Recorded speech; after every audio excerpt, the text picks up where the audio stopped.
We're starting out with 8 eggs. Got 6 in here already, and we're going to crack 2 more. So 8 eggs. This is one of those brunch recipes that are my favorite kind. You need to make this the night before you're having the brunch. So you get everything out of the way, and it must sit in the refrigerator overnight. So that way, on the morning you're having the brunch, you just pop that baby into the oven, bring it out, and you look like a rock star. And it was so easy. Had most of the work done the night before. So I've got 8 eggs. I've got 2 cups of milk. This makes a really nice custard. And 1 cup of heavy cream. Now, if you wanted to go all milk, go for it. But we're splurging. It's a really special French toast bake that we're going to make nice and rich and custardy. So 8 eggs, 1 cup of heavy cream, 2 cups of milk. Then we've got a pinch of nutmeg, pinch of cinnamon, about a teaspoon of cinnamon. I always go heavy on the cinnamon, and teaspoon of vanilla, just to really flavor up that egg batter. Later, we're going to head to my house, and I'm going to make just a real simple, quick, easy French toast that Ireland and I do when we don't want to go full out, or I haven't thought ahead to make a brunch bake.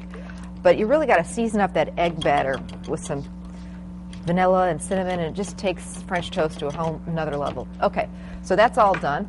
Now, let's get to our pan. We've got a 9 by 13 pan. This makes a nice big batch, but you could certainly double or triple the recipe. And I'm slicing up just some French bread that I got at the bakery. I've got a new bread knife here, and we're loving it. Really makes slicing bread easy. So I'm just slicing it up. And you can get day-old French bread. That actually works really nicely for this recipe. But if not, just maybe let that bread sit on the counter and save the ends. Deb, we're going to make croutons out of those. I'm really big into making croutons lately. I got to check the brunch bake that we have in the oven. Oh yeah, I'm going to turn it off. It looks fabulous. I can hardly wait to get into that. Okay, so now we're going to just take this bread and kind of squish it in as much as we can into the pan, as many pieces as we can get in here. And we're going to have kind of a sandwich thing going on, peaches and cream sandwich. All right, at this point, we're going to take, if fresh peaches are in season, even better.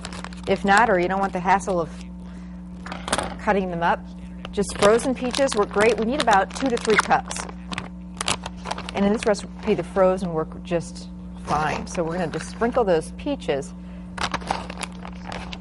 on top of that sliced bread. And by the way, you could do this with a lot of different fruits. You could do strawberry cream cheese French toast if your kids aren't big fans of peaches.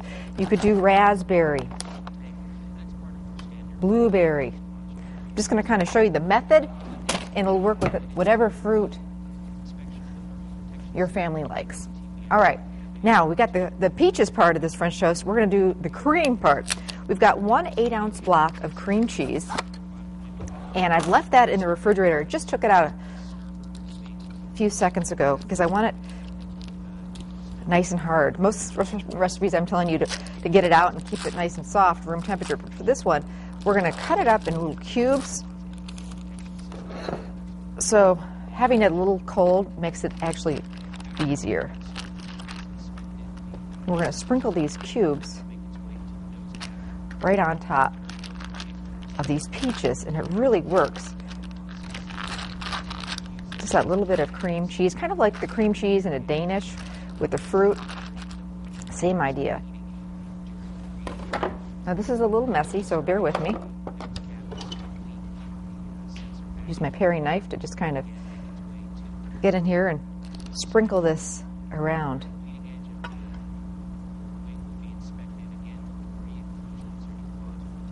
We actually have some visitors coming this weekend, so this may be on the menu. I think it will be on the menu.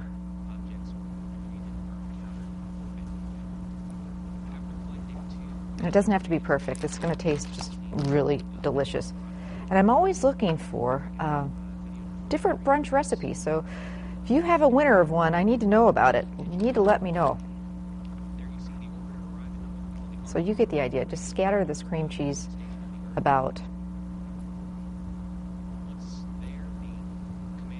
and it's going to get all melty and wonderful. And combined with those peaches, you're going to have the sweet and the cheesy thing. Kind of goes back to the idea, anybody ever put a slice of cheddar cheese on apple pie? Yeah, Deb? I thought that I was just one of the weird people who did that. We used to go, I grew up a lot in Arizona, and there was a place there called Mag's Ham Buns. Anybody ever been, any guys out there ever been to a place called Mag's Ham Bun? I don't know. It was just it's like an old-fashioned kind of saloon, and they were known for their wonderful ham sandwiches and their apple pie and root beer. And just one of those places, I don't know if it's still around. They had them all over Scottsdale, Arizona. There were a couple of them. But anyway, you always had to have a piece of apple pie, and they'd serve their apple pie warm with this wonderful sauce on top and then cheddar cheese. And so it's the same idea. The fruit and the cheese, you know, really, it works. It's really good together. Try it sometime. All right, so now we're going to top the peaches and this cream cheese with another layer of bread. And I really try and use as much bread as I can in here. Looks like we're going to have a few extra pieces, but that's okay. Again, we will make garlic toast with that. Kids love that, so you may have a little extra. That was a nice big loaf. You may have a little bit of extra. All right, one more thing I'm going to do is I'm going to melt some butter.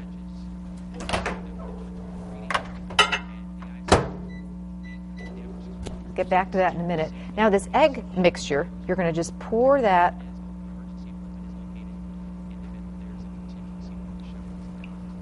right over the top of the bread and the peaches and the cream cheese. Wipe up my little spill here. All right, let's get back to that butter. We're going to put a nice brown sugar butter topping on top of this.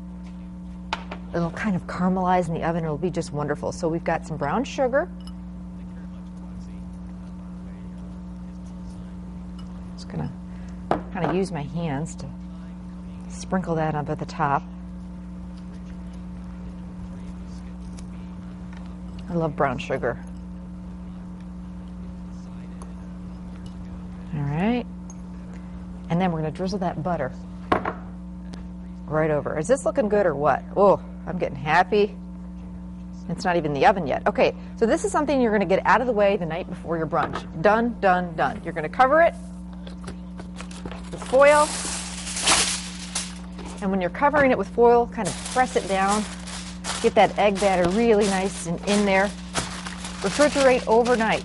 In the morning, you're going to preheat your oven to 350 degrees and make sure you're allowing plenty of time for this to bake. This is going to take a full hour to bake because that egg needs to set up and you don't want it runny at all.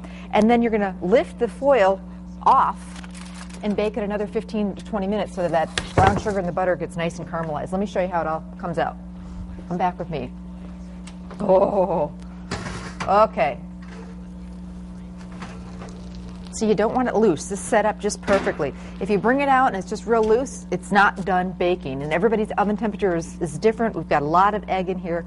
We want this to really set up. And then my other tip is it's not quite ready to serve yet. You really need to, like an egg brunch bake, it's a really good idea to let that just set up for about 10 minutes before you dig in. I know you want to just dig in and start eating it, and start serving it, but it's a lot easier to cut into pieces when you've let it cool for about 10 minutes. Same idea as like lasagna, something like that. Now you could certainly serve this with some real Wisconsin maple syrup, the good stuff, but it's so nice and sweet. Of course, my kids would like the syrup, but if you don't want the syrup, a great way to serve it is maybe a little bit of whipped cream on top.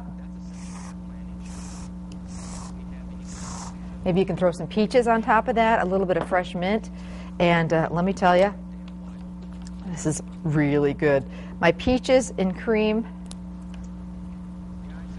baked French toast, everybody loves it. Your family will too. Recipes on our website. You can also pick it up at any Festival Foods. This one's a winner. Really, really good.